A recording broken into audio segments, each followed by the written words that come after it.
Hey, it's Craft, and I'm coming at you with a 2-minute Thursday tutorial on how to auto reframe in Premiere Pro and export for YouTube Shorts. Let's dive into it. So hey, here we are in Premiere Pro, and what we're going to do is we're going to go over to our sequence here in the timeline, and we're going to go down and we're going to click auto reframe sequence. And what this is going to do is this is going to completely reframe our sequence for us. Nice and smooth, super easy. Love it. And if you see here, we do have a couple of issues where stuff is a little bigger than we want it to. And so you're probably going to have to go ahead and readjust some things when you do an auto reframe sequence, because remember, you made this for a different aspect ratio. So when you pop it into the new aspect ratio, there's going to be some changes that have to happen to make it look like a YouTube short. So go ahead, make those changes in your project file.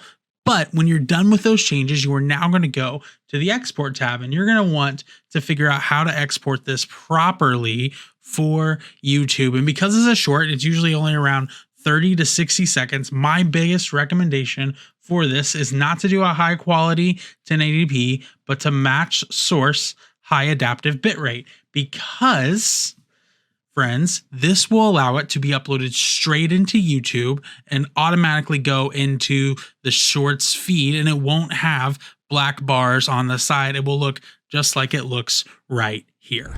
Hey, if you found this tutorial helpful, do me a favor, click that like and subscribe button, and also click right here so that you can keep learning.